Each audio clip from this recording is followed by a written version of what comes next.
Welcome to the show with everything you could ever want to make Right at your fingertips. I'm Naomi. And I'm Tim. And here's what's coming up on today's show. We make over a manky old notice board into a star-studded spaceship notice board. Find out if Tim can beat the clock in today's gruesome 1-minute make. And in Food Fingertips, we show you how to cook up a cheesy treat. And for details of lots of great fingertips makes, you can check out our website, address at the end of the show. But first, the Fingertips Treasure Island Bank. It looks great. It's made from rubbish, and it helps you save your pocket money for your favourite things.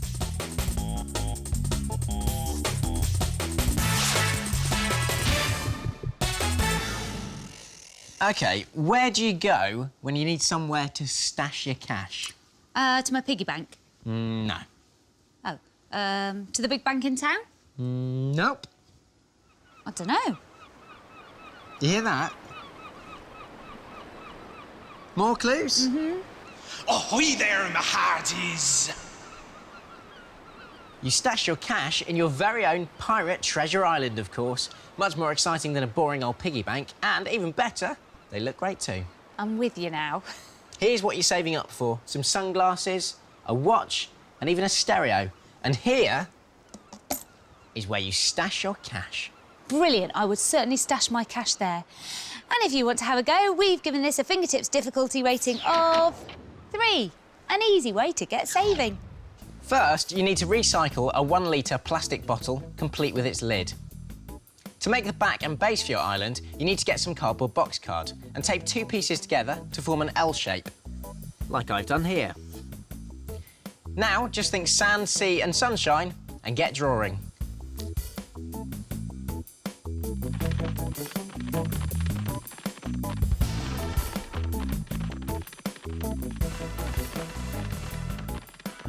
Now you need to paint it.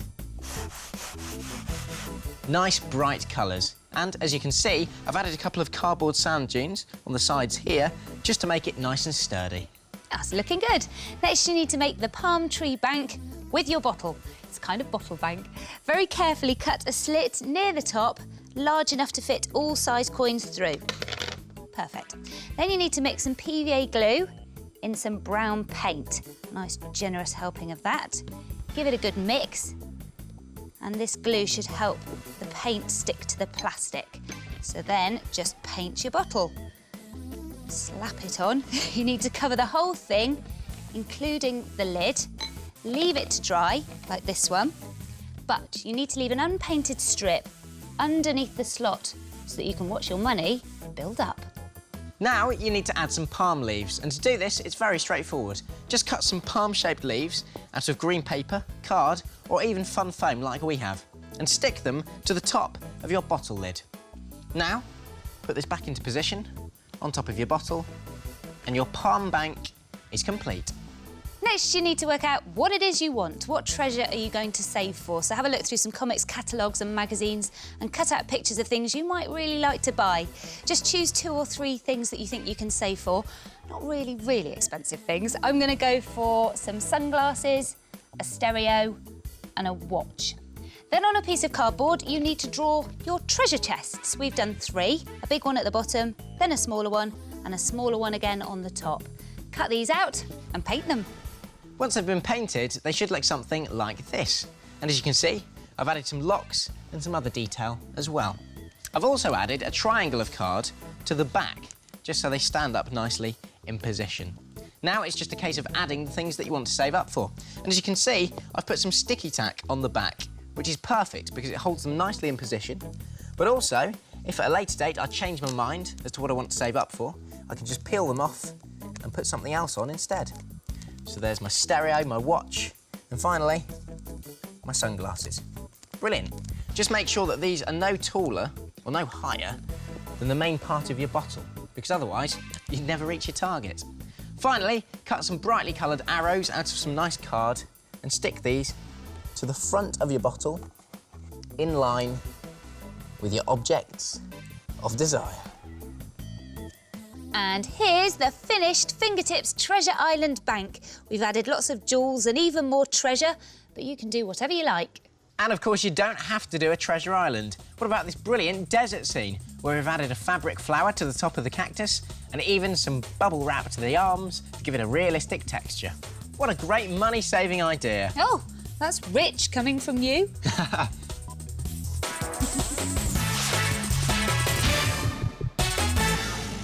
This is Makeover Fingertips, the part of the programme where we show you how to make something by recycling stuff you'll probably find lying around your home. So, what have we got today? Some oven-baked clay, black paint, cardboard, and a boring notice board.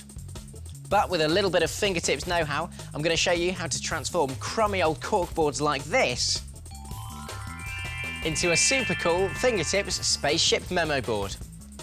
And we give Spaceship memo boards a fingertips difficulty rating of 3. So why not create one yourself? Firstly, remove the cork from the old board and cut out the shape you want. This could be a star, a heart, or even a rocket. Now to make your solar system. So cut out a piece of card that's big enough for your cork shape and give it a lick of black paint. To create a constellation, take an old toothbrush and spatter all the black paint with white so it looks like stars twinkling in the night sky. And don't worry if the white paint drips on the black card, as it all adds to that spacey look. Next, using some PVA glue, stick the cork spaceship to the night sky background. Now you need to make some star pins, so roll out some oven-baked clay and create some cosmic star shapes. When you've made as many as you like, place them on a tray and bake them in the oven, according to the instructions on the packet. And when they come out of the oven, they should be rock hard. Finally, glue some drawing pins to the stars using some all-purpose glue. And when everything's dry, just hang your memo board back up on the wall. Then it's just a case of rearranging your notes and memos and putting them wherever you like. And I've used the same technique to make loads of other designs as well. They look great, don't they? What about this fluffy heart with jewels and beads glued around the outside edge? Or this car travelling down a moonlit street? Or how about this 5-leaf clover design with glittery edge, floral pins and faux fur trim? So why not get your fingers on a boring old notice board and make your very own super cool Fingertips memo board?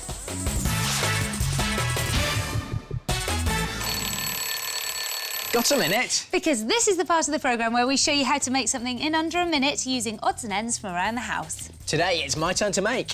And it's my turn to time. And this is all it takes. It's a very strange selection of things you've got there, Tim. It is a bit. Now, we're not going to tell you what it is, so see if you can guess along the way. Are you ready? I'm ready, but you're not squeamish, are you? No. Good, well, I think you'll probably give this one the thumbs up then. Is that a clue? It might be. Just keep an eye on those digits.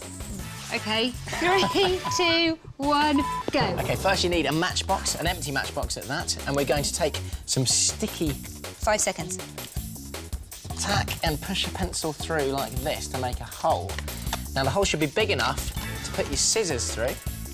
That's and cut. 15 seconds gone already. Oh dear. And cut as round a hole as you possibly can. You take care of those scissors. 20 seconds gone. Yep, you might want to ask somebody at home to help you because they are a bit sharp. There we go, so we made a good hole. And now on this one, you need to cut kind of like a sausage. Got half a minute left. Excellent. Cut kind of a sausage down like this, round like that. Ooh. Ooh. And then down the other side. 38 seconds gone. Now what I need to do is I'm going to make that hole a little bit bigger, actually, for my thumb. 15 seconds to go. I do love this make. Wait for it. It's going to be good. 10 seconds. And now what I need to do is take some cotton wool 8, 7, and just shovel 6, that in here. 5, 4, and 3, stop the clock. 58 seconds. Would you look at that? Well, what is it? Well, I'll tell you what. I need to get some tomato ketchup. And I need to spoon some of that onto here. OK. Ooh, looks a bit I know it's messy. a bit strange, but it's worth it. Wait for it. So that goes all in around there. Oh, stinks. Now you've got to put the matchbox back together, like this. Get it the right way round. Yeah.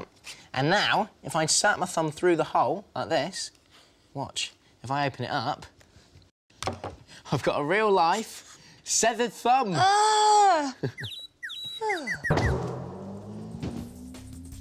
Oh, come on, stop messing about. Ooh. It's only my real thumb. Yeah, but it's pretty disgusting, though. I know. I had you going, didn't I? Yeah, you did. And, of course, you don't have to use cotton wool. This one's been made using luxurious velvet. Ooh. Isn't that great? Very nice. And if you're really adventurous, you can use 2 fingers. Look at this. Oh, you are sick. So why not get a matchbox, some cotton wool and some ketchup And create your very own fingertips 7th thumb. in under a minute. This is Food Fingertips, the part of the programme where we show you food that's fun to make and great to taste. Oh, there's a really cheesy smell around here today. Oh, what a pong. Oh, it's coming from you, Tim. Oh, it's your feet. Yes, my cheesy feet. And they taste great too. Give them a try. All right, then. And we give these fab feet a fingertips difficulty rating of 2. Easy cheesy. And to make some, you will need 25 grams of softened butter, 100 grams of ready-made puff pastry, 1 egg, 100 grams of grated cheese and some tomato ketchup. Before you get cooking, make sure you wash your fingertips. Now you need some foot templates, and to make these, just draw some little feet on some cardboard and cut them out. Or, if you want a bigger foot, draw around your own foot and cut that out. Now you need a baking tray. Get some butter and use your own hands, make sure they're clean first, to smear it all over the top. Ugh. It's really messy, but good fun. Cover the entire baking tray until you've got a nice thin layer all over the top. Lovely. Now you need to turn on the oven so it heats up. It needs to be 200 degrees Celsius or gas mark 6. Next, you need to dust a board with some flour, like that, and place your pastry onto it. And then roll this out a little bit. It's a good idea to put a bit of flour on the rolling pin too. And when that's done, get a fork and you need to prick it a little bit, and this will stop it rising too much when it's cooking. Then lay a template gently on your pastry and carefully cut around this with a knife. When you've cut out your feet, carefully transfer them into the greased baking tray. It's a good idea to ask an adult to help you with this bit. Now break your egg into a small bowl and give it a whisk. Then simply brush the egg over the top of your feet. Bought you some cheese topping, Tim. Oh, brilliant. Just whack it on, please. All right, some stinky cheese for your stinky cheesy feet. And when all of that's in position, simply ask an adult to put them in the oven for you for about 10 to 15 minutes. When they're cooked, take them out of the oven carefully because they will be hot. And there you have your cheesy feet. Let them cool down for a while, and then you can even add tomato ketchup toenails. Oh, cheesy fingertips feet. That you can eat. Oh, yum.